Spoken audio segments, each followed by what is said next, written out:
This is part 2, sorry about that. But like I said, I know TNA is trying their best to establish themselves once again. But like I was saying, at that time frame, nobody would really know, except on delayed dirt sheets, faxes maybe, even if they were back then, on pages or whatever, of exactly what was going on.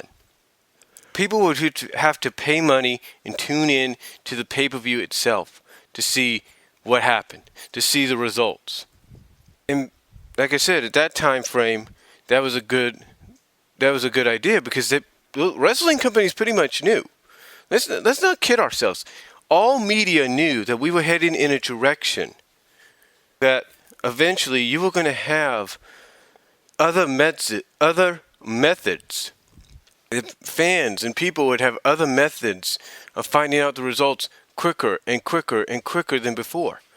All of media knew that. All of media knew that. Excuse me. All of the media knew that. But here's the deal. Like I said, all of the media knew that. But like I said, back then, it wasn't that big of a deal because even though they may have known at that time, in between that decade, that we were getting to a point that by the end of the 90s, we would be where we are now, where basically all you have to do is go online and pretty much go to a site and, well, there you go, there's your results. Like I said, there you go, there's your results.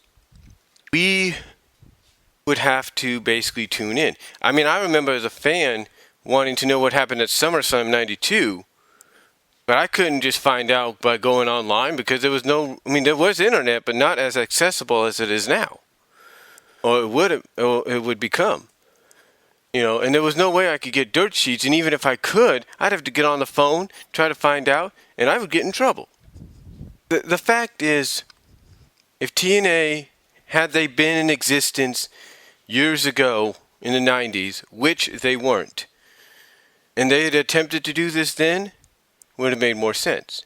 Attempting to do this now is just an example as to why WWE doesn't really do any pay-per-view events in the UK or in Japan. Because with all due respect, even though those would be great to see, WWE does not want the results of their pay-per-views being leaked out before they officially air. They don't. They don't want them leaked out because I think even when they did do SummerSlam, and like I said, the dirt sheets were delayed, there was still a way for fans to find out what happened. And I think when WWE got word of that, it's like, never again. Never again. That's why sometimes if they do like a pay-per-view event or when they did do pay-per-view events in the UK, it was only for the UK. It was for their audience only. And we would find out maybe exactly what that was later on when it came on DVD or VHS. Now, yes, at the time when WWE would do things like the one night only in the UK or the insurrection events in UK, yeah, through the internet we would find out what happened, but not as much as we do now. So it would, so basically, yeah, we would find out what happened, but not as much as we do now, and we'd still want to see, but like I said, not as much as we do now, because even back then, we'd still want to see what happened. We'd still want to view it. And the only way we could do that is through VHS and DVD. The point is, we're in an era now, we're in a time now, where pretty much what TNA has done with Bound for Glory is just an example as to why companies like WWE, why companies like even Ring of Honor maybe, will not do pay-per-views outside of the US except for Canada. Because Canada and the US are on the same time zone period, when you think about that. But the UK and Japan, we are not. And you can have your announcers come out and for some odd reason, just to try to be the alternative, announce, oh yeah, we're several hours delayed, so it's not the same. And you can, I'll give Taz and Mike Tenay all the credit. They tried. They tried to act like they were really there, even though they acknowledged they were in studio. They tried to act like they were really there and the events were happening right in front of them. I'll give them that credit. Give them respect for that. But the thing is, you could tell in a sense they weren't really into it that much, because it's not the same in studio as being there. It's not the same doing it in studio as being there. It's not. I mean, you do not think that, Mike TNA being with the company for now 14 years did not want to be there? Of course he did, but he wasn't. The fact is, this is why, again, wrestling companies like WWE, maybe Ring of Honor, perhaps in the future GFW, this is why they don't do events, pay-per-view events in other countries, besides Canada, because of tape delay. Well, besides Canada and New Mexico, besides Canada and Mexico, and maybe Puerto Rico, put it that way. But mainly because of everything else, it's tape delay. That's what it is. It's a tape delay. And people nowadays are not going to, hammer down 40 to 50 bucks, maybe even 60, to watch a taped delayed show.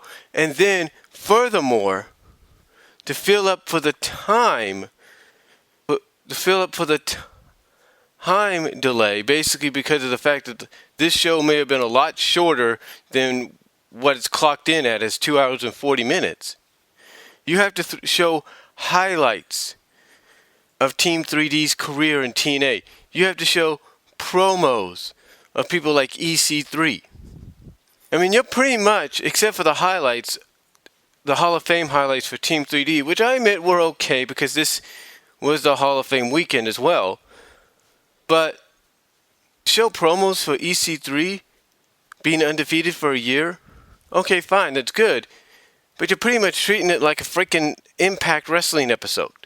I hate to say that.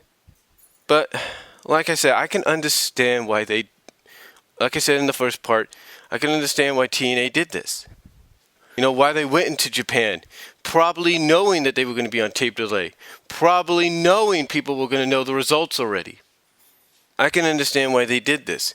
They did it because of the fact that it was just, again, to me, a showcase for Wrestle One to be seen and acknowledged on a worldwide basis, so that they can probably make deals with other promotions, other cross-promotion, and make deals and do other cross-promotional events with other wrestling promotions around the world. I get that.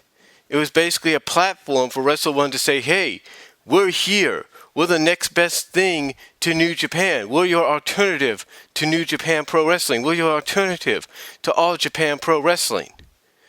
And I can understand that. I can understand that being the reason. Some might say that Super Brawl back in like 91, 92, or actually 91, some people could say that Super Brawl in Japan was, I think, was it, 91, I believe? Yeah. People could say that Super Brawl in Japan in 91 was New Japan's way of finally arriving on the scene, even though they've been around since about the 70s. Or if not before. So, one can look at it in that same perspective. But the fact is, even though they might have known all of this, in the end, TNA, you guys could have made more of an effort. Like I've said, you could have gone 50-50. And here's how you could have gone 50-50. You could have said, okay, Wrestle One, you picked a location, but we're going to use the six-sided ring. You picked a location, we're going to use the six-sided ring. Maybe we could split on the stage design. That's how I would look at it.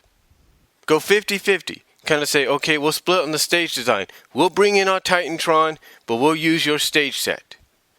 You picked a location, but we'll use the six-sided ring. Something like that. Just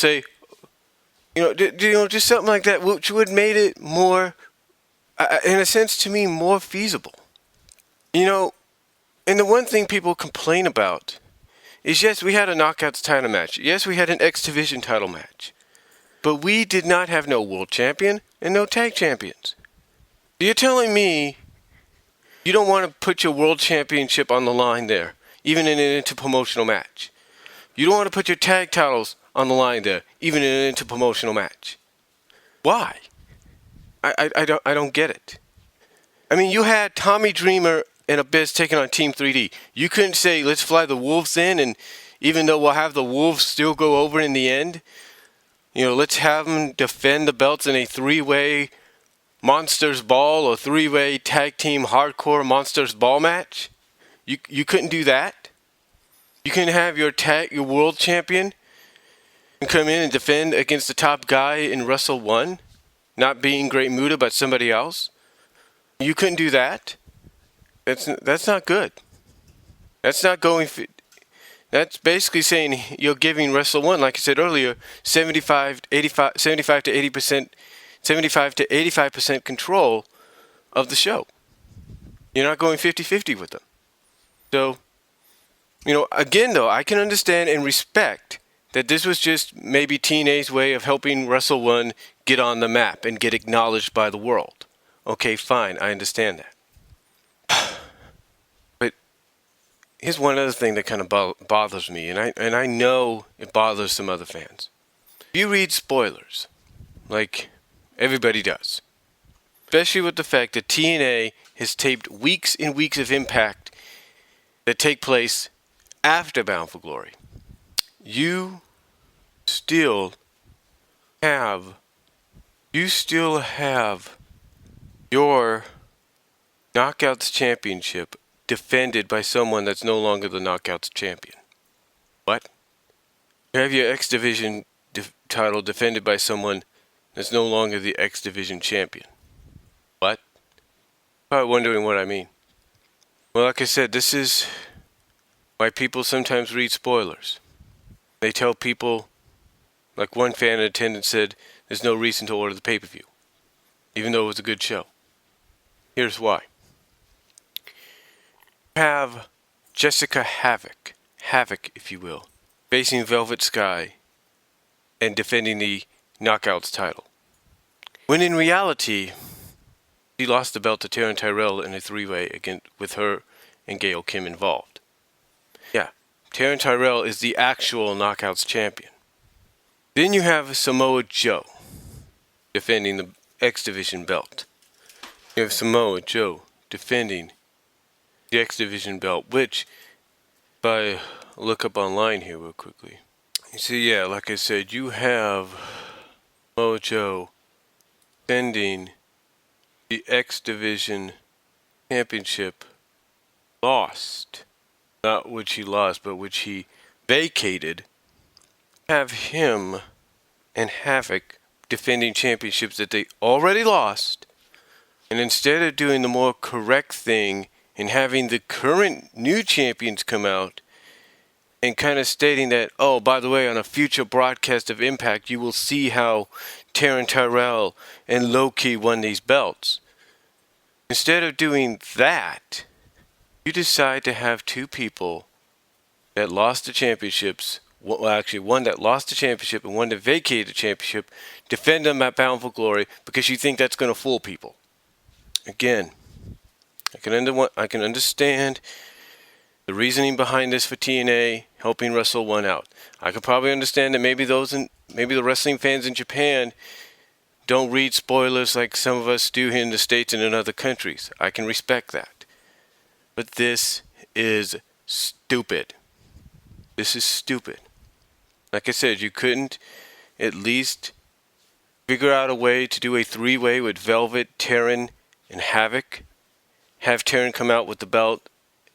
Have Taz and TNA acknowledge that on a future episode of Impact, people can tune in and see how she won the belt. That's it. You couldn't have them do the same thing with Loki. And TNA wonders why people criticize them. But again, I can respect and understand why they went and did this. Because like I said, even though I sound like a broken record, it was to help get Wrestle 1 acknowledged and officially put on the map. But TNA, if I'm you, and next time I want to cross-promote with somebody, I make sure I go 50-50 with that promotion.